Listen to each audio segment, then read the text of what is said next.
सपने देखने से लेकर उनको अचीव करने में 4 ऐसी मेजर प्रॉब्लम्स आती हैं जो शत्रुघ्न सिन्हा ने खुद अपने एक्सपीरियंस के बेस पर एक इंटरव्यू में बताई हैं। 4 दौर से गुजरना ही पड़ा।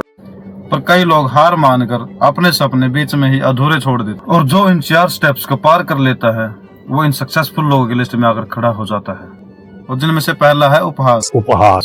वो इनिशियल स्टेज जिसमें कई बार आपको सुनने को मिलेगा ये सिंगर बनेंगे, ये एक्टर बनेंगे, ये बनेंगे। मतलब आपके सपनों का मजाक उड़ना, आप पर हंसना, वो चीजें जो लिटरली हर किसी को शुरुआत में फेस करनी ही पड़ती है। तुमसे ना हो पाएगा। और जो इसको पार कर लेता है वो पहुंचता है दूसरी स्टेज यानी इग्नोरेंस पर। दूसरा दौर होगा उपेक्षा, जहाँ पर लोग आपको इग्नोर करना शुरू कर देते हैं, आपसे मिलते नहीं, आपसे बात नहीं करते। ये एक ऐसे स्टेज है जो आपको हेल्पलेस बना सकता है और आपकी हेल्प करने वाले भी बहुत ही कम लोग होंगे। बहुत से लोग इस स्टेज पर पहुंचकर अपने सपने तोड़ देते हैं और जो लोग इससे भी आगे बढ़ जाते हैं वो पहुंचते हैं थर्ड स्टेज, तिरस्कार यानी कि कॉन्टेम्प्ट। तिरस्कार, कंटेम्प्ट, गालियां देंगे। ये वो स्टेज है जहाँ पर लोग आपको तोड़ने की कोशिश करेंगे, रोकने की कोशिश करेंगे, आपको गालियां देंगे, आपको बेइज्जत करेंगे। आप सिर्फ हारा हुआ ही नहीं महसूस करोगे बल्कि छोड़ने तक का डिसीजन ले सकते हो।